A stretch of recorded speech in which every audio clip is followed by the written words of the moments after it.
여호와가 명령하심으로 지음을 받았음이로다. 지지난주 우리 강단의 제목이죠. 그리고 여호와께서는 자기 백성을 기뻐하십니다. 지난주에 강단의 제목입니다. 이번 주는 호흡이 있는 자마다 여호와를 찬양할지어다. 이번 주 강단의 제목이죠. 쭉 이 강단의 흐름이요, 다 하나님을 찬양하는 데 있습니다. 하나님께서는 목적을 두고 온 우주 만물, 우리가 밟는 이 땅, 또 우리가 눈으로 보는 그 모든 동식물들, 목적을 두고 하나님께서는 만드셨습니다. 다 하나님의 영광을 드러내기 위해서, 나타나기 위해서 명령을 받아 지음을 받았죠. 그 중에 특별히 사람만 정말 우리의 마음으로, 중심으로, 그 입술로, 호흡을 가지고 하나님을 찬양할 수 있는 영적 존재로 하나님께서 우리를 지으셨습니다. 그러한 하나님의 백성의 찬양과 예배를 하나님께서는 기뻐 받으십니다. 마땅히 호흡하는 자라면 그 호흡을 가지고 하나님을 찬양하는 것이요, 우리 인간의 본분입니다. 인간의 제일 되는 본분이 무엇입니까? 하나님을 영화롭게 하고 그를 영원토록 즐거워하는 것입니다. 우리가 무슨 수로 하나님의 그 영광을요, 그 존재 자체가 영광이신 그 하나님을 영화롭게 해드릴 수가 있겠습니까? 우리가 뭐 능력이 있어서 하나님을 영화롭게 할 수가 있겠습니까? 우리 호흡을 가지고, 중심을 가지고 하나님을 찬양하는 그 자체를요, 하나님은 기뻐 받으시고 영화롭게 받으십니다. 영광으로 받으신다는 말씀입니다. 그러나 많은 사람들이, 세상은요, 그 호흡의 이유, 원래 지음받은 그 목적을 잃고 살고 있습니다. 까마득하게 잊고 살아가고 있습니다. 하나님을 찬양해야 할 그런 사람들이요, 나를 찬양합니다. 나의 성공과 업적과 나의 가지고 있는 모든 것을요, 드러내고 나타내고 자랑 삼고 내가 스스로 인생의 주인이 되어서요, 나의 영광을 스스로 선보입니다. 결국은 사람이 나를 드러내는 것 같지만 그 뒷 배경에 누가 그것을 영광으로, 사람들이 자기 자신을 높이는 것 같지만 누가 영화롭게 봤습니까? 마귀 사단 귀신이 영화롭게 봤거든요. 나를 나타내고 나를 주장하는 것 같지만 결국은 사단의 역사를, 흑암의 권세를 드러내고 자랑하고 그것들을 영화롭게 영광을 돌리는 그들입니다. 완전히 하나님의 그 목적을요, 상실한 자들입니다. 하나님은 이 모든 것 가운데에 오래 견디시고 참으시고 인내하시고 여전히 긍휼을 베푸시고 인자심을 드러내십니다. 하나님은 매번 분노만 하시는 분이 아니거든요. 처음부터 우리를 사랑하시고 마음 먹으신 하나님은요, 저 찬란한 해를요 가지고 신자든 불신자든 나를 영화롭게 찬양하고 나를 드러내는 자들이든 우리와 같이 하나님을 찬양하는 자들이든 모두에게 공통되게 그 햇빛을 맞이하도록 하십니다. 누구 하나 구별하지 않냐고 하나님은 모두에게 하나님이 지으신 모든 만물을 누릴 수 있도록 하십니다. 왜요? 많은 사람들이 속아서, 사단에게 속아서 죄 가운데, 또 하나님을 완전히 떠난 그 길 가운데에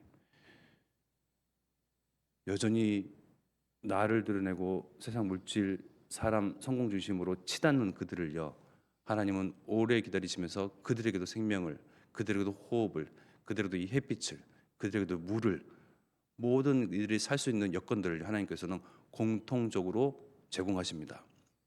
언제나 돌아올까 학수고대하시는 그런 마음으로요. 집 나간 가출한 자녀를 하루하루 기다리는 부모의 심정은 어떻겠습니까? 그 하루하루가 피가 마르겠죠. 하루를 천년처럼 기다리시는 하나님이십니다. 그러나 그 언약을 성취하시기 위해서요, 천년 천년 천년, 한 세기 한 세기 한 세기가 흘러가지만 하나님은 그 언약을 성취하시기 위해서요, 한 걸음에 천년을 하루와 같이 단번에 그 언약을 또한 이루고자 하시는 그 하나님이십니다. 우리와 같이 호흡을 바르게 사용하는 자, 즉 하나님을 찬양하는 자, 하나님을 영화롭게 하는 자, 하나님으로 즐거워하는 자들을 통하여서 이 하나님을 증거하고 하나님 만나는 길 대신 그리스도를 증거하고 이 빛을 선포하는 선전하는 그런 일들을 우리에게 일임하셨습니다. 우리를 통하여서 우리가 있는 현장과 만나는 그 모든 만남 가운데서 복음을 통하여 그들이 죄에서 돌이켜 하나님께 돌아오기를, 그들이 원래 목적을 회복하기를 하나님은 우리를 통해서 그 일을 하십니다. 하나님께서 사람을 지으신 목적은요, 분명히 말씀에 나와 있습니다. 이사야서 43장 21절의 말씀에 보면요, 이 백성은 내가 나를 위하여 지었나니 나를 찬송하게 하려 함이라. 하나님께서 인간을 지으신 목적은요, 나를 찬송하게 하려 함이니라. 영광받게, 영광 돌리게끔 영화롭게 하기 위해서 만드셨다고 말씀이 나와 있습니다. 우리가 또한 인생 가운데서 하나님을 떠나서 여전히 죄 가운데에 사단에게 묶여 그 운명과 사주팔자라는 굴레, 틀, 함정 속에서 뺑뺑이 돌며 살고 있을 때에 그리스도께서는 우리를 찾아오셨습니다. 누군가를 통해서 우리는 복음을 들었고요, 누군가를 통해서 우리는 이 복음 통해서 마음문을 열고 그리스도께서, 주님께서, 하나님께서 우리 안에 들어오셔서 우리를 자녀 삼으시고 하나님의 자녀된 그 권세를 우리에게 주셨습니다. 그래서 이제는 우리가 사는 목적과 이유는요, 물론 하나님을 영화롭게 하고 하나님께 영광 돌리는 것도 맞지만요, 또 전도자의 삶을 살면서 내 주변에 내 삶의 반경 가운데 있는 많은 사람들, 모든 사람들을요, 나와 같이 예전에 죄에 빠졌지만 다시금 그 죄 문제가 그리스도를 통하여서 깨끗이 해결되고 그것을 통하여서 하나님을 만나는 그 일을 인도하고 지도하고 안내하는 그 일을요, 우리는 목적을 두어야 됩니다. 이제는 내 몸이지만 내가 스스로의 주인이 아닙니다. 그리스도께서 내 안에 사셔서 그리스도를 위하여서 사는 그런 인생들입니다. 고린도전서 7장 19절의 말씀에 보면요, 너희 몸은 너희가 하나님께로부터 받은 바 너희 가운데 계신 성령의 전인 줄을 알지 못하느냐. 너희는 너희 자신의 것이 아니라 20절 값으로 산 것이 되었으니 그런즉 너희 몸으로 하나님께 영광을 돌리라. 그리스도의 피값으로 우리를 사셨습니다. 죄에서 해방시키셨습니다. 그 굴레에서, 틀에서, 함정에서 해방시키셨습니다. 이제 산 자의 것입니다. 누가 사셨습니까? 하나님이 그리스도의 피로 지불하셔서 우리를 사셨어요. 우리 몸으로 하나님께 영광을 돌리는 우리는 예배자입니다. 공예배, 또 현장에서의 예배, 또 홀로 있을 때에도 어느 현장에 있든 먹든지 마시든지 무엇을 하든지 앉든지 서든지 모든 출입하는 과정 가운데서 또 혼자 있을 때, 여럿 있을 때에 우리는 중심이 하나님께로, 우리의 마음이 하나님께로, 또 우리의 생각이 하나님께로, 또 우리의 입술 고백이 아까 찬양드렸던 것처럼 또 찬양으로 흥얼거리면서 하나님으로 향한 그 마음과 중심, 그 가지고요, 하나님께서는 모든 것을 회복시키십니다.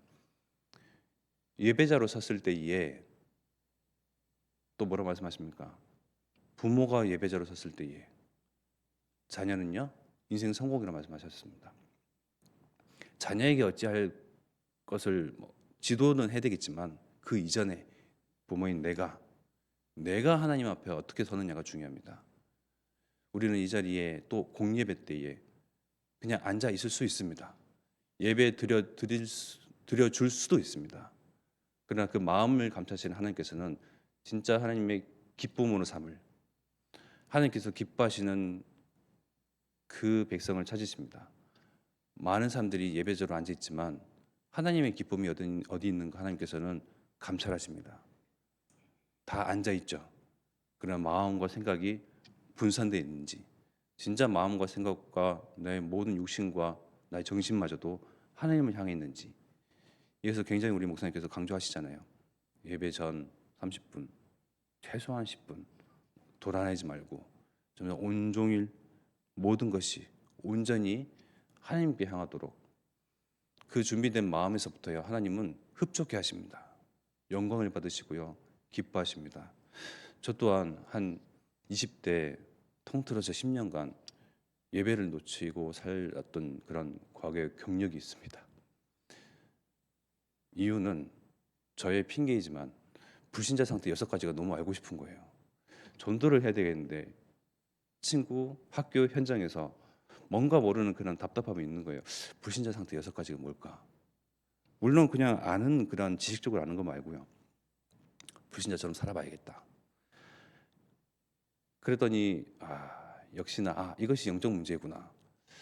이것이 하나님 떠난 사람이 찾아오는 진짜 문제구나 하는 것이요. 뭐 경제적인 문제, 뭐 삶이 무너진 것은 물론이거니와 다른 문제보다요. 제 자신이 무너지는 이 문제. 이건 어떻게 되돌릴 수가 없더라고요. 이게 어떻게 바로 세울 수가 없더라고요. 그래서 한 예배를 놓친 지 7년 차, 6년 차인가요? 그때부터는 예배를 사모하는 마음이 생기더라고요.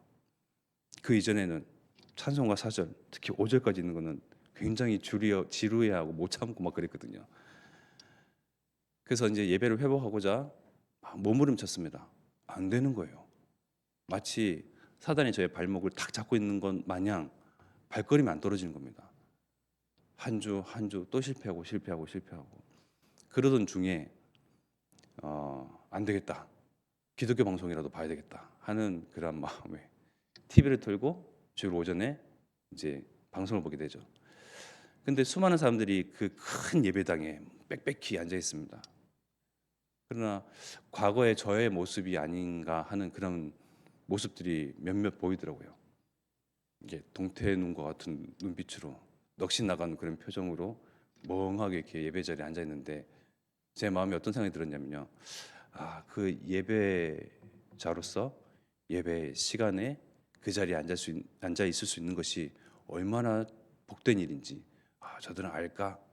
나는 저렇게 예배를 다시금 회복시키고자 하고 사모한 마음이 들고 이제는 내가 자발적으로 예배자로 나오고자 하는데 이렇게 매번 실패하는 그런 정말 힘든 과정에서 그냥 습관적으로 그냥 매번 엄마 손잡고 따라서 또는 이게 이제 종교화되어 있는 그러한 종교 의식을 치르는 그들을 보면서요. 그게 얼마나 귀한 자리인지 알까라는 마음이 생기더라고요. 그러면서 예배 회복 하나 하는 것이 그 당시 때의 가장 큰 목적이었습니다. 그러나 그 작은 한 마음을 하나님께서는 보시고 기뻐하셨던 것 같아요. 회복하시고 힘을 주시고 하시는데 결국은 제가 이 자리에 섰지 않습니까? 전도자인 여러분들 만났지 않습니까? 그래서 예배를 회복한다는 것, 예배자로 선다는 것, 나의 삶에서 또 직장에서 모든 순간에 모든 현장 가운데서 앉고 서고 먹고 마시고 출입하는 모든 과정과 모든 일들 가운데서 내 마음을 하나님께 온전히 드릴 수 있다는 것, 거기서부터 모든 것의 회복이 시작이 됩니다. 그래서 우리가 가지고 있는 이 호흡을요 바르게 사용해야 되겠습니다. 첫 번째는 하나님을 향한 그 예배, 하나님을 영화롭게 하는 것, 하나님으로 즐거워하는 것, 하나님께 영광 돌리는 것. 두 번째는요 이 호흡을 바르게 사용하지 못하는 사람들, 나를 드리고 나를 나타내고 나를 자랑하는, 나를 위해서 사는 그 사람들, 그러나 사단에게 잡혀 있는 그들, 이들에게 복음의 말씀을 증거하는 것, 하나님의 복음을 선포하는 것, 이 일을 위해서 우리를 생명을 유지시켜 주시고 보존하시며 지키시고 하나님께서 함께하시며 하나님 일을 행하게 하십니다. 이 시간 우리가 합심하여 기도해야 되겠습니다. 목사님을 통해서 미국 선교에 마음 담고 또한 기도 제목을 삼고 또 하나님께서 하실 일들을 우리는 또한 소망합니다. 그 가운데 정말 우리와 같이 복음을 사모하고 복음에 반응하고 복음 위에서 살 그런 성도 참 제자 르멘트가 일어나도록 합심하여 기도해야 되겠습니다. 이제는 우리가 또한 분리 이르기까지 정말 선교의 그 문을 여셨는데 그들 가운데서도 정말 하나님께 예배할 자, 하나님의 영화롭게 할 자, 하나님으로 즐거워할 자, 하나님의 백성들이 예배자들이 서서 전 아프리카를 살리는 그러한 나라로 민족으로 쓰임 받도록, 그리고 또한 제주 캠프를 통해서 모든 흑암이 가는 전도자의 발걸음 가운데에 물러가고 꺾이고 힘을 잃고 상실하여서 정말 그 가운데에 하나님 나라가 세워지고 또 확장되도록 이를 위해서 이 시간 합심하여 기도드리겠습니다. 하나님, 우리에게 호흡을 허락하셨습니다. 이 호흡으로